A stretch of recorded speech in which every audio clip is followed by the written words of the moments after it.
Albert Einstein once said, everybody's a genius. But if you judge a fish by its ability to climb a tree, it will live its whole life believing that it is stupid.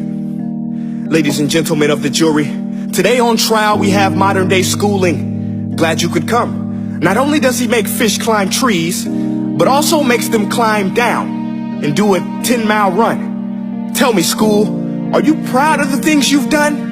Turning millions of people into robots, do you find that fun? Do you realize how many kids relate to that fish swimming upstream in class, never finding their gifts, thinking they are stupid, believing they are useless? Well, the time has come, no more excuses. I call school to the stand and accuse him of killing creativity, individuality, and being intellectually abusive.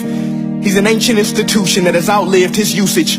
So, Your Honor, this concludes my opening statement, and if I may present the evidence of my case, I will prove it. Proceed. Exhibit A. Here's a modern-day phone. Recognize it? Here's a phone from 150 years ago. Big difference, right? Stay with me. Here's a car from today, and here's a car from 150 years ago. Big difference, right? Well, get this. Here's a classroom of today, and here's a class we used 150 years ago. Now, ain't that a shame? In literally more than a century, nothing has changed. Yet you claim to prepare students for the future? But with evidence like that, I must ask, do you prepare students for the future or the past? I did a background check on you and let the record show that you were made to train people to work in factories, which explains why you put students in straight rows, nice and neat, tell them sit still, raise your hand if you want to speak, give them a short break to eat, and for 8 hours a day tell them what to think. Oh, and make them compete to get an A. A letter which determines product quality, hence grade A of meat. I get it. Back then, times were different. We all have a past. I myself am no Gandhi. But today, we don't need to make robot zombies. The world has progressed. And now we need people who think creatively, innovatively, critically, independently, with the ability to connect. See, every scientist will tell you that no two brains are the same. And every parent with 2 or more children will confirm that claim. So please explain why you treat students like cookie cutter frames or snapback hats, giving them this one-size-fits-all crap. Watch your language. Sorry, Your Honor, but if a doctor prescribed the exact same medicine to all of his patients, the results will be tragic. So many people will get sick, yet when it comes to school, this is exactly what happens, this educational malpractice, where one teacher stands in front of 20 kids, each one having different strengths, different needs, different gifts, different dreams, and you teach the same thing the same way? That's horrific. Ladies and gentlemen, the defendant should not be acquitted. This may be one of the worst criminal offenses ever to be committed.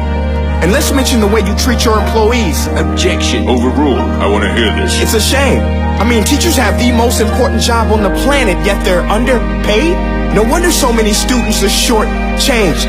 Let's be honest. Teachers should earn just as much as doctors, because a doctor can do heart surgery and save the life of a kid. But a great teacher can reach the heart of that kid and allow him to truly live. See, teachers are heroes that often get blamed, but they're not the problem.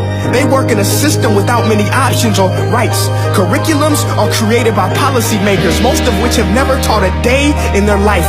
Just obsessed with standardized tests. They think bubbling in a multiple choice question will determine success.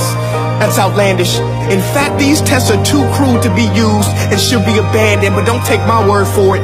Take Frederick J. Kelly, the man who invented standardized testing, who said, and I quote, "These tests are too cruel to be used and should be abandoned." Ladies and gentlemen of the jury, if we continue down this road, the results will be lethal.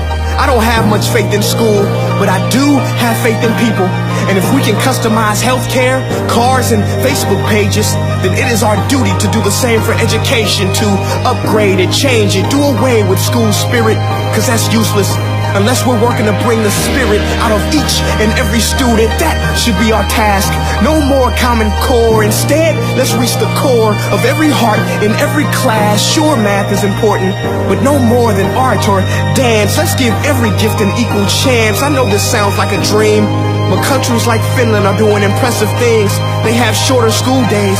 Teachers make a decent wage. Homework is non-existent, and they focus on collaboration instead of competition. But here's the kicker, boys and girls. Their educational system outperforms every other country in the world. Other places like Singapore are succeeding rapidly. Schools like Montessori, programs like Khan Academy, there is no single solution. But let's get moving, because while students may be 20% of our population, they are 100% of our future. So let's attend to their dreams, and there's no telling what we can achieve. This is a world in which I believe, a world where fish are no longer forced to climb trees. I rest my case.